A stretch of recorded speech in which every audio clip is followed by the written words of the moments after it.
All right, here we go. Good morning, everybody. This is another article that you wrote about, and I had sort of vague notions about that huge peninsula that hangs down in Russia and how it's cut in half because of World War II.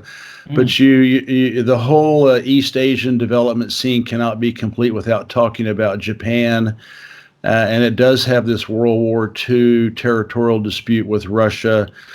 Tell us how that's going on. Of course, Shinzo Abe is a neoconservative, and poor Japan cannot pass gas without getting permission from Washington.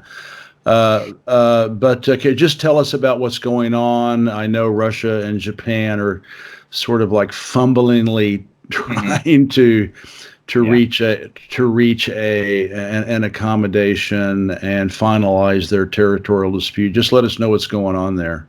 Yeah, well, you're talking about the dispute that's been there for decades, since World War II, around what are called the Russians call the Kuril Islands. Yeah, the Kuril, yeah, Kuril, yeah. Yeah, and the Japanese call their northern territories. The problem with Japan, I said the Chinese, I think, but I meant the Japanese call the northern territories. The problem there is that Japan is sort of stuck between two worlds, and the better part of Japan, the more rational part of Japan, doesn't want to be caught in the crossfire of a nuclear war. They currently play, if you think of the way a lot of these Western geopolitical thinkers think, it's like a game of Risk. On the board, they've got Japan as a big part of their full spectrum dominance. Since World War II's, the wake of World War II, they've had major deals with the U.S. military to host bases. 50,000 troops are there in Japan every day. And for those who don't know about full spectrum dominance who are watching your show right now, I mean, this is the policy of encirclement, of containment of China and of Russia. It's one policy of building anti-ballistic missile systems around both countries, also in the Arctic.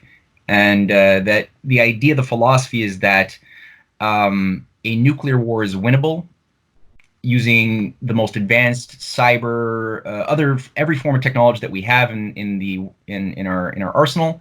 You can win a nuclear war by destroying the response capabilities of your enemy, making it impossible for them to have a response to a first strike. And it's entirely based, just like global warming caused by CO2, which is not true. We didn't talk about that, and maybe for another future interview. Yeah, absolutely. This stuff is all based on computer modeling. So their computer models say they've run scenario. It's shown that statistically it's possible to make this happen, to win the nuclear war. And so they're putting reality, they're making reality obey the constraints of their statistical game theory model. And Japan is realizing they don't have a future in that. So what you have is a desire to sign a peace treaty with Russia, which they never did after World War II. Russia said would be happy to. That peace treaty would involve returning these islands, to the Kuril Islands, to Japan. We're okay with that. But the first thing first is you'd have to stop being a U.S. military colony. Because if you have these Kuril Islands so close to Russia, hosting U.S. military bases with missiles is not acceptable. It's not, it's not going to happen. Another 50,000 soldiers.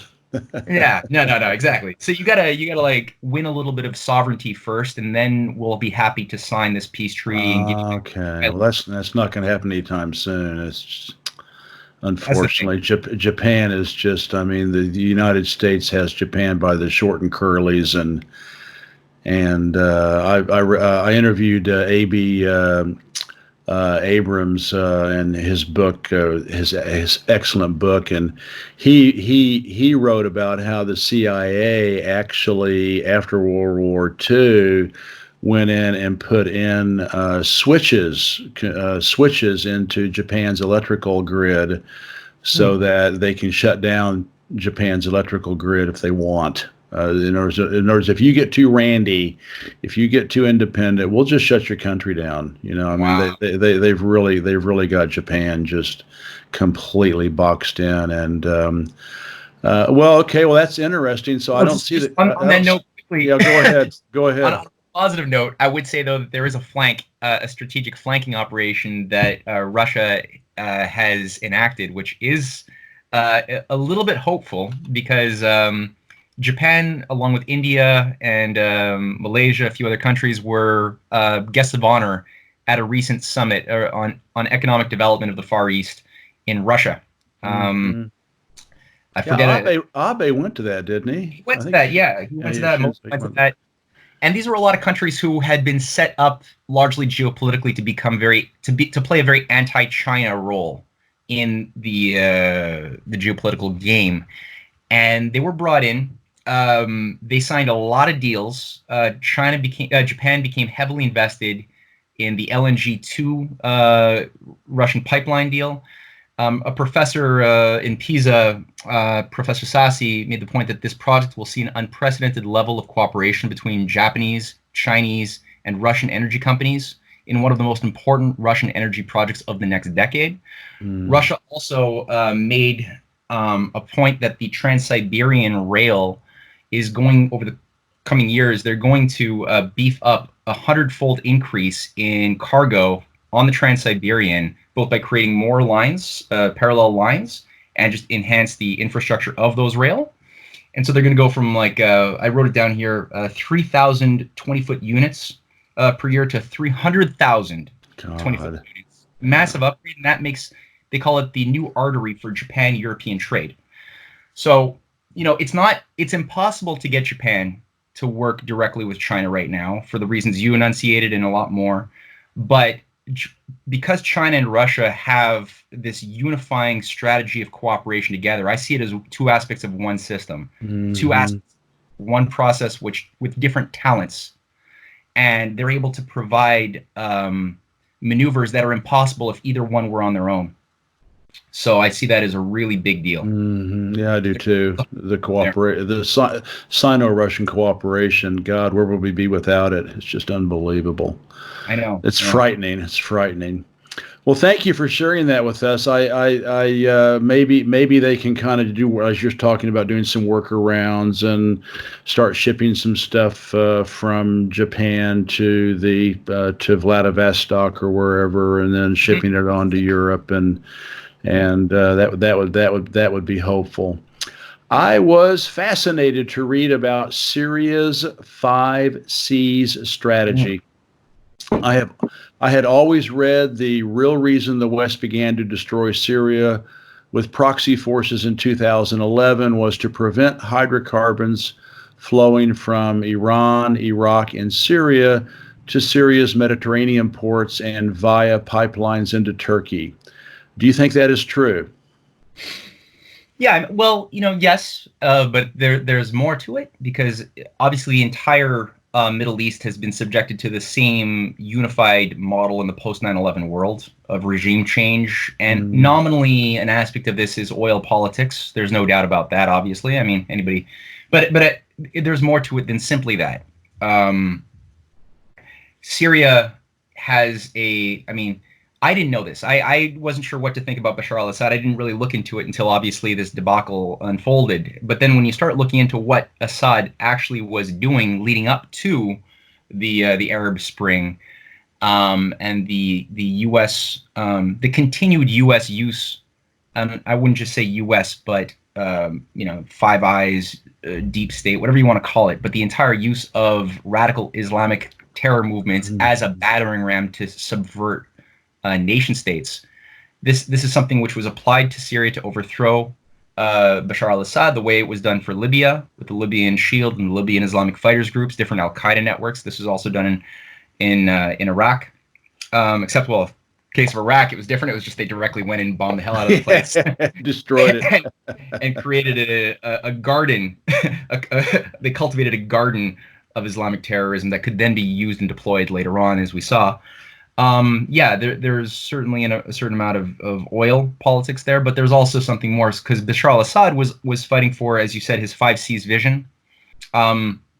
This is technically he called it the 4 Cs vision, but it involves 5 Cs, 5 bodies of water. The Mediterranean, Caspian, Black Sea, Persian Gulf. Gulf of Oman. And in the course of what Bashar al-Assad had been trying to do, he wanted to create development corridors, both connecting these different bodies of water, but also bringing rail, roads, resources, new cities across. In the process of doing that, that would tie into the greater investments in infrastructure that China had only then begun doing. It was nothing like it is today, 10 years later, 11 years later. He had worked to sign memoranda of understanding with over 7 different nations from Turkey, Romania, Azerbaijan, Iran, Iraq, Lebanon, that were all increasingly organized to get on board with this, which was totally transformative. And in 2009, Assad said, once we link these 4 Cs, we'll become the unavoidable intersection of the whole world in investment, transport, and more. And he knew what he's talking about. You look at Syria, right? You look at Iraq, stabilized zones. It's not a coincidence that they are the center of where the world trade would be in this more just society we're seeing unfold with China's support. So now that China there's actually some stabilization happening in Syria. There's a hope now for reconstruction, largely because of Russia's intervention and them changing the rules of the game. There's now an increased discussion for bringing back this 5 Cs vision strategy that should have already been built, and now tying it into the Belt and Road Initiative. Turkey's sort of being pulled, and it has different opposing impulses with itself. We'd see very erratic behavior. But the better part of itself that has played a role in the last few years, does see its future not with the collapsing euro, not with NATO, which, I mean, people forget Turkey was originally preparing itself to join the European Union, right? Absolutely. They see a sinking ship there. They don't see a future there, and they look at China. They see their high-speed rail development with China's help, and the better part of them wants more of that. So again, you've got conflict in all of the countries going through certain identity crises. That's a big one, though. And the name for the Turkey version is the Middle Corridor, that connects Turkey's economy to China through its own networks. It's really fascinating you brought this 5C strategy up. So it actually predated Xi's Belt and Road Initiative. I wonder if he was inspired by it, because it's sort of like a mini Belt and Road Initiative. It kind of is. It's a microcosm of it, right? And that's really amazing. I could find it documented by Bashar al-Assad as 2004, so way earlier. Oh wow, he was really a visionary. That's amazing. No wonder they're trying to destroy him. He actually wants to help his people. God forbid. instead of Wall Street. Oh my God. Yeah, terrible. What a dictator. I knew a lot about Muammar Gaddafi, and I knew, of course, Libya was a socialist paradise. I mean, it was literally a socialist paradise. You had a heart condition, they flew you free to London to be, operated on by the world's best surgeons. He had 200 tons of gold. Free medical, a free house.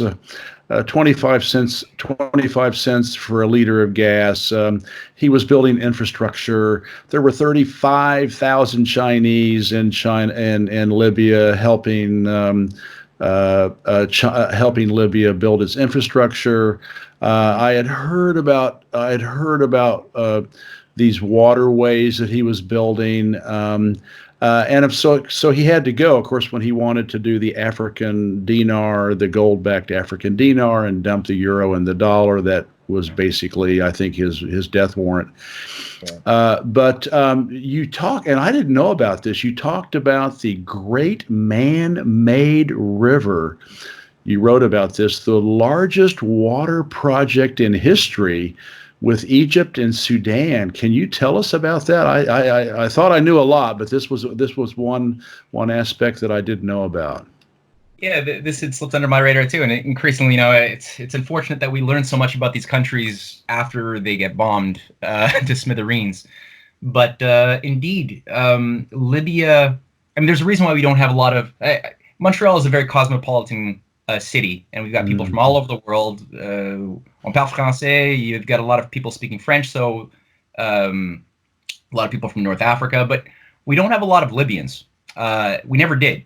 And I always found that a little strange. But then when you start realizing that, no, we don't have a lot of Libyans because they liked living in Libya. Yeah, it was a nice place. It was a really nice place to live. Yeah, it's only after the bombings occurred that you obviously have a lot of Libyan expats now around the world, unfortunately. They'd rather go home, but, the U.S. gave their country to al-Qaeda. So the first thing there is that in 1953, there was a massive discovery of oil as well as water under the the surface of Libya, deep under the surface. Aquifers, yeah. Yeah, they found 4 ancient aquifers between 7,000 to 35,000 years old. Wow. Some might be earlier. Giant. And basically, Gaddafi, I mean, he was in power for a long time. When he got in power in 1969, he overthrew a king, kind of a dick. Not Gaddafi, the king. And he immediately began a process of nationalizing the oil, and he started learning how do you run this thing. Now, Gaddafi had problems over the years. He did business with certain Italian, there's certain whatever. You're working in the modern world. You're not going to be totally clean, but he did care about his people immensely, and he did see Libya as playing the government is playing a vital role in providing water and a higher quality of life for its people than any other part of the world. And so he began a process of building a multi-phase great man-made water project, which was called the Eighth Wonder of the World. And this involved taking that underground water, and through a series of pipes, we're talking here like 4,000 kilometers of giant pipes, 4 meters in diameter, moving that so that, pipes are the best because there's a lot of heat, a lot of sunlight, a lot of evaporation. So evaporation, yeah. And you're going to reclaim land from the desert. You're going to convert desert land, over 150,000 hectares, into agriculture, into forest. And you're going to be able to create new cities, which he had a great vision for. One of the first things that were bombed by NATO in our humanitarian bombing of Libya in 2011 were the supply lines, were those pipes. So one of the first things targeted were the infrastructure that was providing the water. They were already at phase 3 that was accomplished. It was a 5-phase project. It was already producing wonderful transformations of the desert and of agriculture. And then we bombed the factories, saying that these factories were producing Al-Qaeda rockets. That government rockets were being launched from the factories. The factories, no, not true at all. It was disproven. They were just building concrete and pipes, so they couldn't even replenish what was being destroyed. And today, the system is sitting in brittle pieces. In ruin, yeah. It's just totally ruin, yeah. It's just one of the key things is that the way, like you touched on it, but they were not funding it with IMF money. Yeah, they were debt free and free education, K to PhD, free. If you wanted to go to the best universities in England or whatever, or the United States, it was all paid for by their socialist government, and it was just free medical care, a free house. It was a socialist paradise, and that's why he had to be destroyed. I heard about these canals, but I didn't realize it was such an ambitious project. God, it's just incredible. And now you look at the place and you just want to cry. Oh yeah, and I mean, you look. I brought up SNC-Lavalin, the big Canadian engineering firm that's working with China on closing the nuclear cycle. And one of the other things that they did was they were the primary contractor in building the Great Man-Made Water System too. Wow. Unbelievable. And the fact that, again, this is the company that was targeted for being corrupt and bribing officials in Libya, and now this contaminated most of the past year of politics in Canada. And frankly, I mean, this is one of the last remaining useful construction capabilities that Canada can offer to the Belt and Road and the world. We have very, very few of these things left. So to threaten to shut this thing down the way that they did is just a travesty, and it's self-destructive for Canadians. Yeah, it's unbelievable. Another really interesting article you wrote, and of course, I'm an amateur astronomer. I consider myself to be an advanced amateur astronomer. I've been an astronomer since I was in grade school, Hmm. and I've got telescopes, and so I'm very interested in astronomy, and I'd heard about this idea of asteroid defense. But you really had a nice article. We actually had a series, but of articles about how the United States and Russia, in spite of all of the Slavic racism and the rabid anti-Russian Mhm. propaganda coming out of the West, you're talking about how Russia and the United States are trying to work together to save humanity from a potential cataclysmic disaster, which would be either a meteor or an asteroid plowing the into planet Earth. And of course, if they're big enough. The current theory is the dinosaurs got wiped out by an asteroid I think it was a meteor. They off the coast of the Yucatan, hit the coast of Yucatan and wiped out the dinosaurs. So one of them could have. One of them can. My poor daughter. I'm sorry. My poor daughter. She's stuck here. She's a senior at Beijing Normal University, and she came down to Malaysia and Thailand for Chinese New Year vacation, and she can't go back because she's now a foreigner, and now they're blocking foreigners. So luckily she's stuck here with us.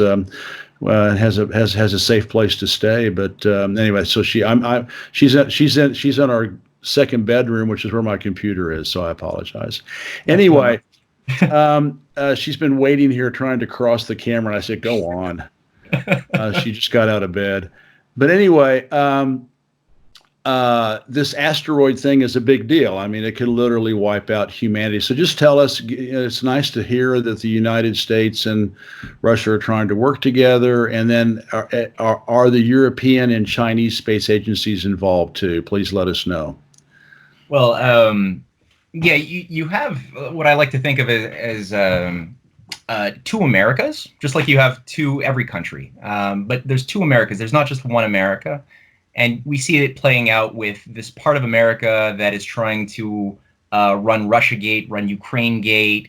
This again, people have increasingly called it the deep state. But you have this thing which seems to have one agenda, which is opposing an orientation which the current president of America, for all of his problems, has. There's two different impulses, and we know that Trump had made enemies with this thing very early on when he started calling for positive cooperation with Russia and China, which he did on numerous occasions before the election and since, and no new wars in the Middle East and what have you. So again, criticize him for what you will, compare the amount of wars he has created to the wars that his predecessors created, and you have a very different picture. Oftentimes the way he speaks is very erratic, it confuses people, but if you look at the actions, and then you again look at the fights that have occurred within the institutions of the presidency, there's an undeniable schism. I think of the same thing happening in the science community and space technology in America. You have, on the one hand, a deep state oriented military-industrial space policy with its orientation to see space as a frontier for war making. And that manifests in ways like we hear when you hear Mike Pompeo speak, or Esper, or you look at Space Force and how that's being wired. Very geopolitical. And then you have this opposing view coming out of the more sane, patriotic dynamics of America, which NASA has exhibited with its current administrator, Jim Bridenstine, who has called on numerous occasions and very poetically for a new era of cooperation around jointly working on things that benefit everybody on the Earth, which, we forget sometimes that we're spinning around a sun in a very active field of cosmic radiation. There's a lot of activity, a lot of rocks out there, big ones, small ones, comets. Some of them get really close to us. And Bridenstine just made a point that this is, again, not for Hollywood. This is reality. We're constantly being hit but usually when they're hitting us, they tend to be small enough to burn up in the atmosphere. Sometimes you get a bigger one, and he's called for basically getting all of the world space agencies to combine for an asteroid defense system that has two components, which involves one, mapping out a little bit much better what is the terrain. We've only identified something like 8,000 near-Earth objects, which are big enough to cause real damage, over 140 meters in length. But there's still over 25-30% more that we haven't identified. It might even be more. And there's way more that are smaller that can still do a lot of damage that we haven't identified. And then we got comets we don't even know about that periodically just come in that have large eccentricities, and that periodically every tens or hundreds or thousands of years come sweeping through. We don't know those trajectories. And so right now, if we were to discover that in 1 year, all of a sudden, a comet, there's going to be one in 2029 that's going to come 19,000 miles from the Earth. It's pretty close. There's satellites that are that's almost near Earth. Well, not near Earth orbit, but the satellites go out to like 25,000 kilometers, exactly. 30,000 kilometers. So that's actually inside the orbit of satellites. It's just amazing. Yeah, exactly. So if we discover like an error in the calculation, we discover that we're off and it might actually come and hit. If we were to discover that we had a whole year or 2 years to prepare, we couldn't do anything. We don't have the technology to change a trajectory. Obviously, it's easier the earlier you identify it to give it. You need less power to whether bomb it with a nuclear bomb or whatever to just nudge it. But if you discover that we don't have a lot of time, 1 year or less, we're screwed. And like you said, the dinosaurs didn't have a NASA. And that's the point that Jim Bridenstine made, and he made the point that he had this conversation with Rogozin, his counterpart in Russia, who's been very concerned because especially Russia had a recent smack of reality. With one that blew up over Siberia. Yeah, the Chelyabinsk. Well, there's that one. I don't know if you're thinking of the Chelyabinsk one that blew up in 2013, February. Yeah, that's the one I was thinking of. Then there was one earlier that was even more cataclysmic. Yeah, the Tunguska event in the 1900s. We don't know exactly how that went down. Luckily, there was nobody living in the area, but it flattened a whole forest. I mean, we're talking like hundreds of nuclear bombs of power. But the more recent one was in Chelyabinsk, and you had the equivalent of several Hiroshimas blowing up in the atmosphere, and something like 2,000 people were injured. Their eyes were destroyed because they see this thing blowing up in the sky, and they look out their window. What happens when the shockwave hits the window? It was bad.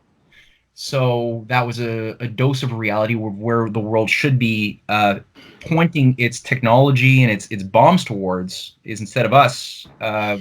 Rogozin specifically called it in 2011, he put forth a Russian policy, which is still active, for the strategic defense of the Earth, to transform our nuclear capabilities and all of our weapons into something that actually benefits humanity. And it was a revival of that policy from the Reagan days of the Strategic Defense Initiative, which its earliest incarnation in 1983 was built around an idea of the U.S. and Soviets together jointly controlling this system, and it was not unilateral. And the unilateral aspect only came much later with Bush Sr., which is the cartoonish, terrible view of the Star Wars or whatever people call it today. It's the Space Force version of it, not the original concept, which originally, as far as I understand, was a brainchild of some scientists working with an American economist named Lyndon LaRouche. And that was, I think, the earliest. But so the Rogozin idea is a revival of that idea, but with a much more expanded view of asteroids that the original idea didn't have. So I think that's something worth. As far as the China one, because you asked about the China cooperation, China can work with Europe, and they are working with Europe on space, but because of these Obama-era Wolf Acts, there's an illegal banning of China's... to work with NASA, it's ridiculous. I wrote about that recently. It's just ridiculous. Yeah. Well, listen, we can't close out this fascinating discussion without talking about money. And tell us about and you write a lot about this. I mean, this is one of your areas of greatest concern about the global oligarchs' hidden $1.5 quadrillion of debt. And that's not a number unit often used in daily life. So let me spell it out. It is a 1,500 and then 12 zeros after that, and which means $1,500 trillion compared to a global GDP of only 80 trillion. So, which is only about 1/20th of this debt black hole. Who owns all this debt? Expecting to get their money? Are they going to get paid back? Who are the debtors to pay it all back? Just tell us about this. It's just nuts. It is nuts, and the only time you typically see these types of terms like quadrillion used is in quantum mechanics or something. Yeah, or astronomy. Yeah, exactly. Yeah, what's the distance? How many miles between us and Alpha Centauri or something?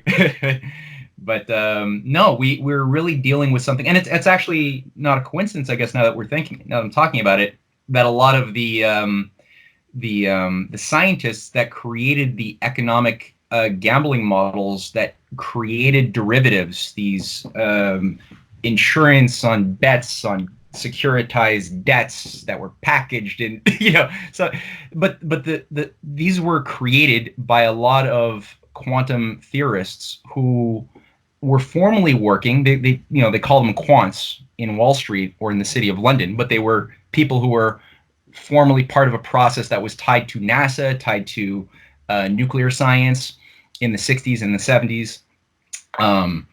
And when the post-industrial model was created and all of these core industries and fields of science were increasingly atrophied and shut down, they were out of work. This happened really quickly in Russia when the Soviet Union collapsed, and you had a ton of scientists, the best minds, out of work. So they had to pay their bills, and they were absorbed very quickly by the City of London, by Wall Street, to program these probabilistic calculating machines that became ultra fast betting machines, basically, that could create logarithms, highly complex equations that could then find values on probabilities of what something would be if the weather was possibly sunny in Puerto Rico and how much Coca-Cola would be worth and shipments. So you got so many billions on billions of dollars that were created literally out of thin air just on betting, that people started thinking themselves were value, that had asset value backing it, but it didn't.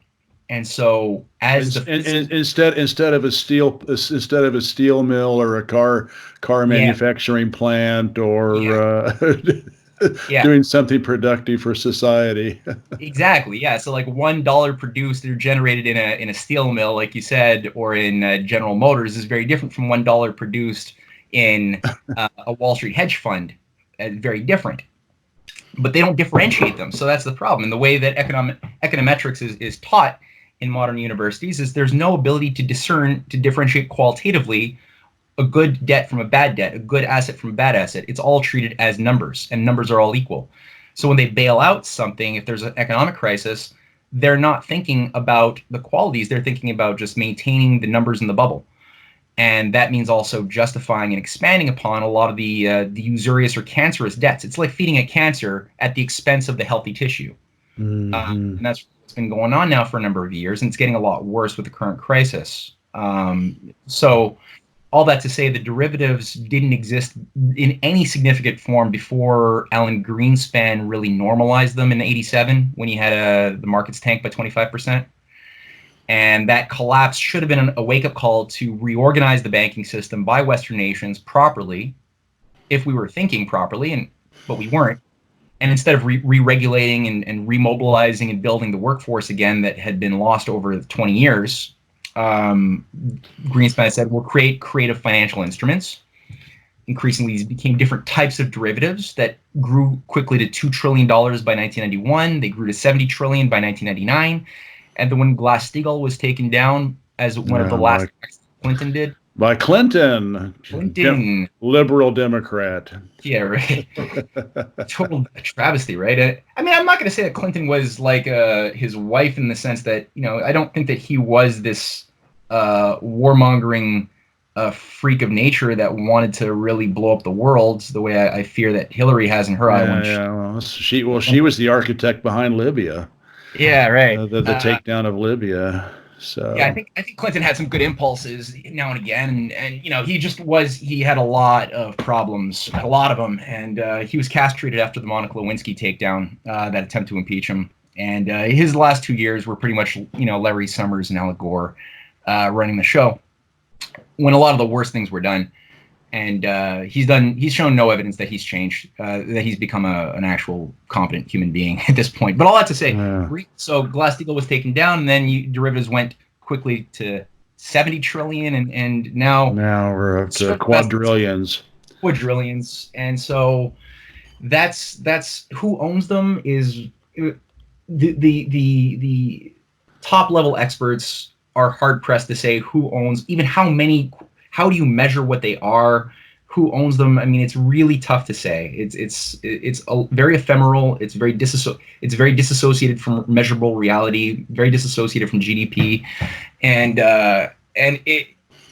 Yeah, I mean, this is the bubble that's going down. So if you have something like a default on let's say corporate debt, which is a pretty big bubble, something like $15 trillion of subprime corporate debt currently is in the system. Same, triple B value is the subprimes of the housing market days of 2006.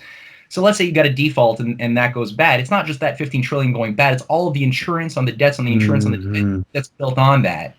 And there's a good movie called one good documentary called Inside Job, and another one called a Hollywood movie that recently came out. I know the one you're talking about. I saw Inside Job. The Big Short. That's it. Yeah, The Big Short. Yeah. Anybody who's confused by this, I think that's one of the best introductory movies to just clearly mock it and also educate you on how absurd this is. And that's what's threatening to blow out the system right now, is that. And that's what they're bailing out today. Yeah, with the Fed and the Treasury merging, and it's just unreal. Well, my wife and I got into real estate when we moved back to the United States in 2001, and we lost everything in 2008, and came back to China in 2010 with nothing but two suitcases each. So wow. we got a taste of Alan Greenspan's algorithms and subprime loans, unfortunately. So in our 50s, but it was cathartic, and I do not regret it. Let's one more kind of a banking question, because I have a hard time explaining to people about China's massive people-owned banking system. And the four biggest banks in the world are Chinese, and they're owned by the people and the government. You talked to, and I never heard about this one. Now, like I say, I love reading your articles because I just find out all this kind of stuff from all your research. Where does the Rothschilds Inter-Alpha group of banks fit into all of this? And you made a statement that just knocked me out of my chair. Is it really true that the Royal Bank of Scotland controls up to 70% of the global financial system? And if that's true, where does China's massive people-owned banking system fit into all of this? Okay. Well, here's the thing. There's an often misquoted Rothschild quote that's put out in a lot of documentaries, Money Masters, things like that. I've seen this again and again, where I forget which Rothschild it is. It might have been... There's so many. And they tend to always be pretty terrible people. Yeah. Psychopaths. Yeah, they get a way of cultivating that that quality in their kids. Maybe in a better education system that wouldn't happen. But anyway, this misquoted quote is one where he says, "I care not who makes the laws of a nation. Just give me control of the money." That's actually not really true. There's a bit of a sleight of hand there. Now, Jacob Rothschild's stake in Well, okay, what is the Inter-Alpha Group? So the Inter-Alpha Group of banks was set up in 1971, and that's the same year, around the same month actually, that the dollar was taken off the gold by Nixon. Yeah, the gold Yeah, standard. exactly. Yeah, And what a coincidence. Mm-hmm. So it was floated onto the international markets. That made it a tool for speculation. It no longer was tied to fixed exchange rates. There was nothing stabilizing currency values. So with that lack of stability, it made it very difficult to think long term anymore. You couldn't build things the way you could in the former system, where you could know that in 5 years that had these relative values to plan ahead for. If you have too much instability, you can't do it. With speculation, a lot of instability, can't do it. So there's a very important document, and it has a bit of a flamboyant name that I would suggest your readers look at who really want to sink their teeth into this, because it could do this requires more than I could probably say in a short interview here. But there's an article by John Hoeffel, who was he was the former bureau desk chief for finance in Executive Intelligence Review, and you can Google this title. Okay, like I said, it's a flamboyant title. It's called Inter-Alpha Group, Nation Killers for Imperial Genocide. You got to read. Wow, it's pretty. It lives up to its extreme. Well, title. please send us the link, and I'll include it in the article page for our interview. I will, and I'll read it. What the point is that it isn't that there's a direct ownership by these now 10 major European banks that created this cartel. Originally it was 6, now it's 10. Santander, it's all under Royal Bank of Scotland. Intesa, AIB, Novo Bank, KBC, there's a few others. So they create a cartel. That cartel has been directly behind all of the takedown of international regulation, the creation of the system of rules of finance of the post-1971 world, in which these derivatives were encouraged to be created as a cancer. Now, when you're citing one point I made in an article on the 70%, that deals not with the overall values. That deals specifically with the $1.5 quadrillion of derivatives. Okay. Right. So now China doesn't play with that. China was one of the only countries I think they were the only country of the world that did not take down their bank regulation, and especially Glass-Steagall separation of commercial and investment banking. China still always maintained that separation. They still do. Yeah, they do. And so that gives them a very strong edge to invest in real productive. So if you're going to invest in China, that's great. You can invest in China, but your investment is going to be tied to things that benefit people measurably. For the most part, there's exceptions, but for the most part, that's the driver. In the West, that's not the case. If you want to make a big return, if you're a pension fund or whatever, and you have a bank deciding where your pension fund is going to allocate its investment for maximum return to the investors, which is sort of what most have to do, then it will go to things that ultimately produce a destruction to the people of the world, including the pensioners and the children whose lives they should care about. And they do care about, but they don't know that. They don't know how it's being used. So I'd say that that's the way to think about the current configuration is who controls the rules of it matters more than who controls the money per se. They already control trillions of dollars of money, but it's the rules of how money is generated, replenished, and defined that is more important than the actual material money. They could make the money disappear under an economic collapse, and they don't care, because they have the control of the system, which is why you have like this giving pledge by by Michael Bloomberg and Bill Gates, this whole foundation of billionaires that are all so noble because they're going to give away half of the billions to charity. No, I mean, they're just basically, they know that the system that they are committed to and that gave them privileges financially in the last decades is going to blow out, and they want good positions in the new system afterwards. It's not so much the money. The money is just a tool. China's very different. Yeah. Conception. Well, the banks are people owned, and they build infrastructure, and they build hospitals and schools, and it just goes on and on and on. Well, listen, Matt, this has been just an unbelievable discussion, and Before we close out, what other projects do you have in the pipeline? If you'll pardon the pun, with Russia and China. That's great. What do you have going on? Because this has just been really terrific. Let us know what you're going to be doing, and I'm sure I'm going to encourage people to sign up to your newsletter, and hopefully more people will start following you. Yeah, and I'd say, if people want to help out as well, they could always help out on the Patreon account we have on the Canadian Patriot site. You'll see it everywhere. Also, in terms of the new projects in the pipeline, one thing I've been working on is a foundation that my wife and I created several months ago, last summer actually, called the Rising Tide Foundation. And you can go to our site, risingtidefoundation.net. And this deals with more of a cultural, educational, pedagogical approach, science, art, history, which is largely absent in the geopolitical world. And part of the problem, the reason why we decided to do this is because ultimately, when you're talking about politics and history, you're still dealing with effects. You're dealing with shadows.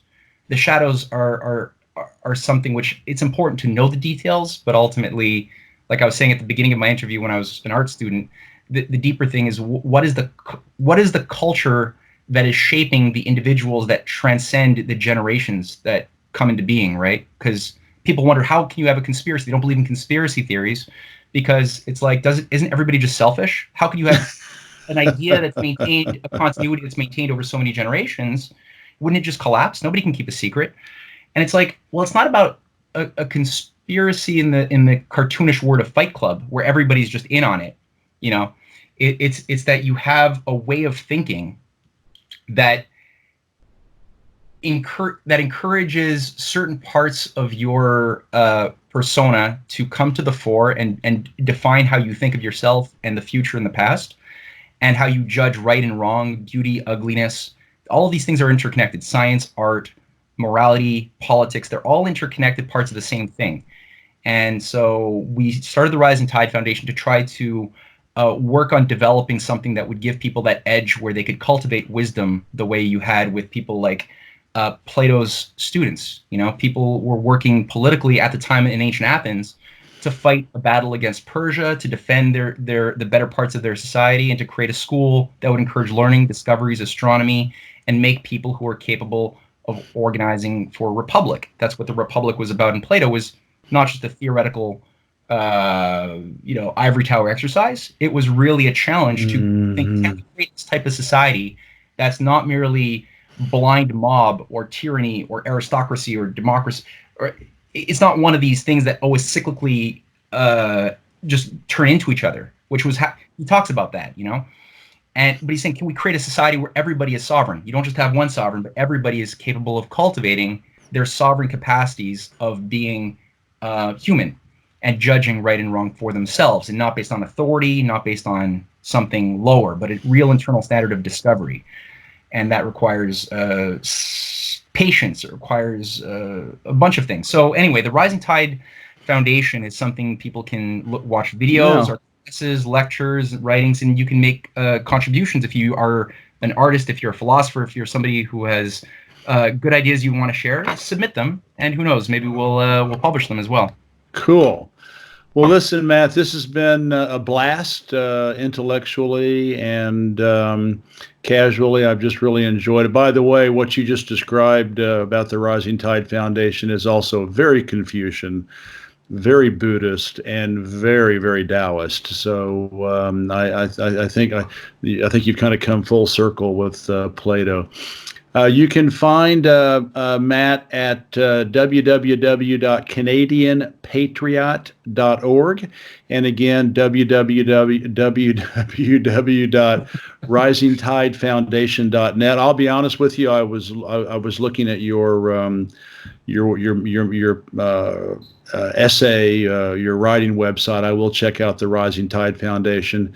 Thank you so much for being on. I'd love to have you back maybe after the COVID-19 hysteria and panic subside, and kind of review how things have shaken out. So thank you so much for being on the show. I'll get this up in a couple of days, and we can both blast it all over the world. Wonderful. Thanks for having me on. All right. Bye-bye, Matt. Bye, Jeff.